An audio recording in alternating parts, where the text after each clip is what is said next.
কাহিনীর শুরু একটা বয়স্ক ঘরের বাইরে থেকে, যার বাইরে রোজ এবং ওর মেয়ে হেলেন দাঁড়িয়েছিল। এই দুজনের সাথে একটা ছোট মেয়েও ছিল, যে হেলেনের মেয়ে ছিল। হেলেন ওর মা রোজকে বৃদ্ধাশ্রমে ছাড়তে এসেছিল। রোজ যেই ভিতরে আসে তখন ম্যাক্স নামের একটা লোক ওকে চলে যেতে বলে। পাগল ম্যাক্সের পিছনে মেয়ের তারা লেগে থাকতো। রোজকে দেখে তারা জিজ্ঞেস করে যে আমি আপনাকে কিভাবে সাহায্য করতে পারি। হেলেন ওকে বলে যে ওর মা ওর বয়সী মহিলাদের সাথে থাকতে চায়, এই জন্য ও ওনাকে এখানে নিয়ে এসেছে। ওর কথা শুনে তারা রোজকে স্বাগত জানায়, আর ওর ডাকে স্যাম নামের একটা ছেলে বাইরে আসে, আর ওই ছেলেটাও রোজকে স্বাগত জানায়। স্যাম এই বৃদ্ধাশ্রমের মালিক ছিল, যেখানে রিটায়ার্ড হয়ে যাওয়া বয়স্করা থাকেন। কিছুক্ষণ পরে রোজ নিজের ঘরে নিজের জামা কাপড় ঠিক করছিল। এই সময় ওর ঘরে ফেনি নামের একজন বয়স্ক মহিলা আসে। ফেনি রোজের পাশে যে ঘরটা আছে ওখানেই থাকতো, এই জন্য ও রোজকে স্বাগত জানাতে এসেছিল। কিছুক্ষণ পরে ওরা দুজনে একটা বড় হল ঘরে রাতের খাবার খেতে থাকে। হল ঘরে উইং নামের একজন বয়স্ক মহিলাও আসে, আর উনিও বসে খাবার খেতে থাকে। উইং এর পর ঘরে মেজর নামের একজন বয়স্ক লোক আসে। মেজর একটু ঠারকি বুড়ো ছিল, আরও রোজকে দেখে ওর উপর লাইন মারতে থাকে। মেজরের পরে গ্যারিও আসে, আর ওই লোকটাও রোজের উপর লাইন মারতে থাকে। ফেনি ওদের দুজনের সম্বন্ধেই জানতো যে ওরা রোজের গুফায় ধামাকা করতে চায়, এই জন্য ও রোজকে ওদের দুজনের থেকে দূরে থাকতে বলে। পরের দিন সবাই একটা বড় ঘরে বসেছিল। আজ এখানে একটা নতুন মেয়ে আসতে চলেছিল, যার কাজ সবাইকে মনোরঞ্জন করা এবং সবার খেয়াল রাখা। সবাই ভাবছিল ওই নতুন মেয়েটা হয়তো খুব সাধারণ হবে। যখন নতুন মেয়েটা সবার সামনে আসে তো ঠারকি বুড়োদের ডান্ডা সেলামি দিতে থাকে। এই নতুন মেয়েটার নাম সেলিনা ছিল, আর ওর বড় বড় তরমুজ দেখে সবার ডান্ডায় হিলতে থাকে। সেলিনা সবার প্রথমে নিজের নাম বলে, তারপর ওদেরকে বলে যে এখন থেকে ও এখানেই থাকবে। সেলিনার কথা শুনে সমস্ত ঠারকি বুড়ো খুশি হয়ে গেছিল, কিন্তু বয়স্ক মহিলাদের রাগ হচ্ছিল। সবাইকে নিজের সম্বন্ধে বলে সেলিনা সবাইকে কবিতা পড়ে শোনায়।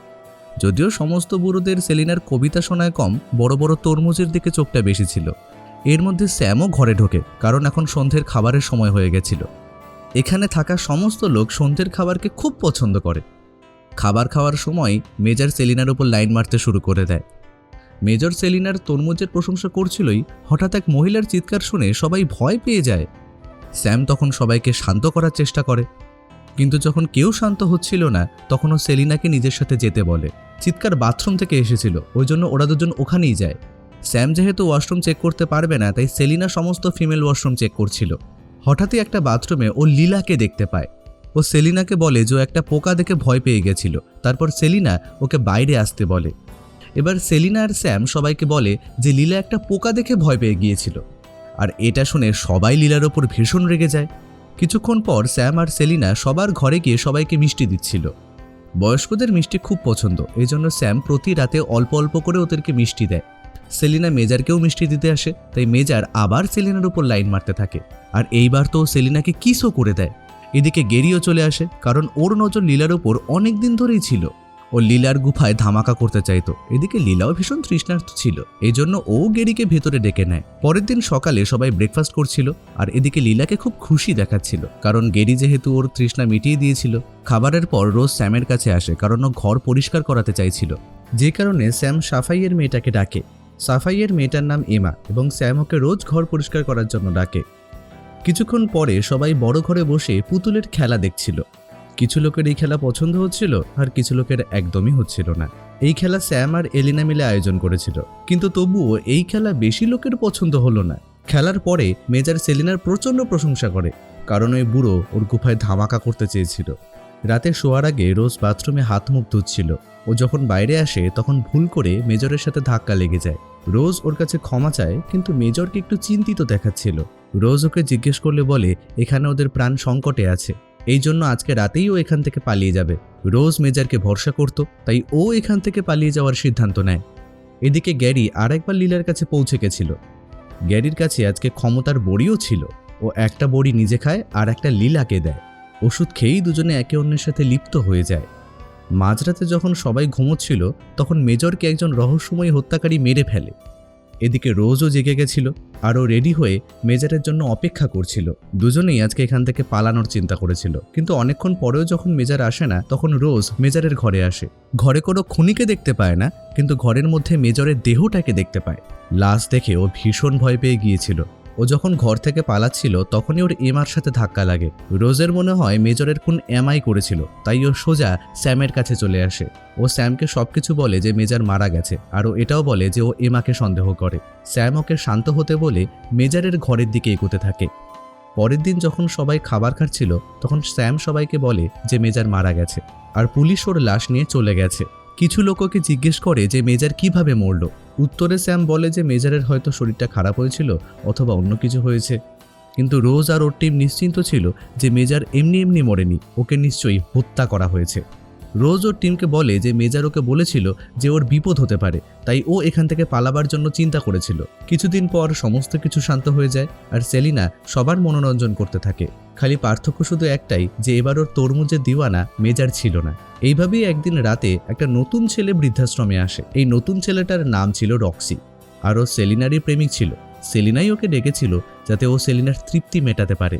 দুজনে প্রথমে ক্ষমতার ওষুধ খায় আর তারপর মদ খেতে শুরু করে। ওদিকে গেরিও লীলার সাথে ছিল আর দুজনে গরম গরম কথা বলে একটা মাহল তৈরি করছিল। এইদিকে রক্সির ডান্ডা সেলিনার গুফায় ধামাকা তৈরি করছিল। এরই মধ্যে খুনি ওখানে চলে আসে আর ওকে দেখে সেলিনা ওখান থেকে পালিয়ে যায়। খুনি এসেই রক্সির ওপর হামলা করে। রক্সি নিজেকে বাঁচানোর চেষ্টা তো করে কিন্তু শেষে হত্যাকারীর হাতে খুন হয়। এইদিকে ফেনি গেরি আর লীলাকে মজা করতে দেখে নিয়েছিল। ও লীলাকে গেরির থেকে দূরে থাকতে বলেছিল, কিন্তু এদিকে লীলা তো গেরির সাথে মজা নিচ্ছিল। ও ওই দুজনকে খারাপ কথা বলে নিজের ঘরে চলে যায়। সেলিনা পালাতে পালাতে স্যামের কাছে চলে যায় আর ওকে গিয়ে সমস্ত কথাবার্তা খুলে বলে। এরপর দুজনে পালিয়ে একটা স্টোর রুমে আসে, কিন্তু ওখানেও একটা লাশ ছিল। এই লাশ তারা ছিল, যাকে দেখে ওরা দুজনেই ভয়ে চিৎকার করে। এই দুজনের চিৎকার রোজ আর ফেনিও শুনেছিল। ওরা দুজনেই উইংয়ের কাছে আসে আর উইংকে বলে উইং যেন ওদের সাহায্য করে খুনিকে ধরার জন্য। উইং হ্যাঁ বললে তিনজনে ম্যাক্সের কাছে আসে। তিনজনই ম্যাক্সকে সন্দেহ করতো যে ওই হয়তো খুন করেছে। ম্যাক্স ওদের সব কথা বলে যে 3 মাস আগে ও একজনকে খুন হতে দেখেছিল এবং হত্যাকারী মাস্ক পরেছিল। আমি সবাইকে বলতে চেয়েছিলাম কিন্তু কেউ আমার কথা বিশ্বাস করেনি। আমি মেজরকেও বলেছিলাম আর ও আমাকে বিশ্বাসও করতো, কিন্তু মেজরও মারা গেল। ম্যাক্সের কথা শুনে তিনজনে অবাক হয়ে যায় ঠিকই, কিন্তু তিনজনই ওকে বিশ্বাস করে। ওরা সিদ্ধান্ত নেয় যে ওরা রহস্যময় হত্যাকারীকে খুঁজে বার করবেই। এদিকে খুনি লীলা আর গ্যারির কাছে এসে ওদের দুজনকে মেরে ফেলে। এরই মধ্যে ওদের সেলিনার উপর সন্দেহ হয়, কারণ ও একটা ঘরের মধ্যে লুকিয়েছিল। ও সেলিনাকে ডেকে ওকে প্রশ্ন করতে চেয়েছিল, কিন্তু এরই মাঝে রোজ খুনিকে দেখে ফেলে। এরপরও ফেনির কাছে এসে বলে যে সেলিনা খুনি নয়। ওর কথা শুনে ওরা সেলিনাকে তো ছেড়ে দেয়, কিন্তু এবার ওদের সন্দেহ পরিষ্কার করা মেয়ে এমার ওপর যায়। চারজনের সিদ্ধান্ত নেয় যে ওরা এমার ঘরের তল্লাশি করবে। দেখতে দেখতে ওরা চারজনই এমার ঘরে পৌঁছে যায়। ফেনি রোজকে বাইরে দাঁড়াতে বলে যাতে ও বাইরে নজর রাখতে পারে। বাইরে দাঁড়াতে রোজ একটা আওয়াজ শুনতে পায় আর আওয়াজের দিকে এগিয়ে যেতেই রোজ হত্যাকারীকে দেখতে পায়। রোজ চিৎকার করতেই যাবে কি হত্যাকারী ওকে ধরে ফেলে। এই রহস্যময় হত্যাকারী রোজকে একটা ঘরে নিয়ে আসে। এই হত্যাকারী আর কেউ নয়, এখানকার মালিক স্যাম নিজে। রোজ ওকে জিজ্ঞেস করে যে তুমি এসব কেন করছো। তাই ও ওকে বলে যে ও 5 বছর ধরে গরিবদের সেবা করছে, কিন্তু তার বদলে তাদের কাছ থেকেও কিছুই পায়নি। 1 বছর আগে আমি একটা কাগজ তৈরি করেছিলাম আর যখনই কোনো বয়স্ক লোক এখানে আসতো তাকে দিয়ে আমি কাগজটা সাইন করিয়ে নিতাম। কাগজে এটাই লেখা থাকতো যে যদি কোনো বয়স্ক লোক মারা যায় তাহলে তার সমস্ত সম্পত্তির মালিক আমি হব। এই জন্য ধীরে ধীরে আমি ওদেরকে মারতে শুরু করি যাতে আমি বড় লোক হতে পারি। রোজকে সমস্ত কিছু বলে ও ওকেও মারার সিদ্ধান্ত নেয়। ও যখনই ওর হাতিয়ার তুলতে যায় তখনই রোজের নজর সামনে থাকা কাঁচির ওপরে পড়ে। ও তাড়াতাড়ি কাঁচি তুলে স্যামের ওপর আক্রমণ করে আর ঘর থেকে পালিয়ে যায়। ওদিকে রোজের টিম এমাকে মারছিল, কিন্তু রোজ ওখানে এসে ওদেরকে সমস্ত কথা বলে দেয়। রোজের পিছু করতে করতে স্যামও বাইরে চলে আসে, কিন্তু নিজের রহস্য খুলতে দেখে ও এতটাই ভয় পেয়ে যায় যে ও পালানোর চেষ্টা করে। এবার সবাই স্যামের পিছনে দৌড়তে থাকে আর ওর পিছনে দৌড়তে দৌড়তে সেলিনা ওর কাছে পৌঁছে যায়। স্যাম যখনই ওকে মারতে যায় তখনই পুলিশ এসে ওকে আটকে দেয়। ফেনি প্রথমেই পুলিশকে ফোন করে দিয়েছিল, তাই ওরা এখানে চলে আসে। কাহিনীর শেষে পুলিশ স্যামকে গ্রেফতার করে যে প্রচুর বয়স্ক মানুষকে হত্যা করেছিল। এইভাবেই এই কাহিনীর এখানেই সমাপ্তি ঘটে। আমাদের ভিডিও দেখতে থাকুন আর ভালো লাগলে চ্যানেলটিকে সাবস্ক্রাইব করুন।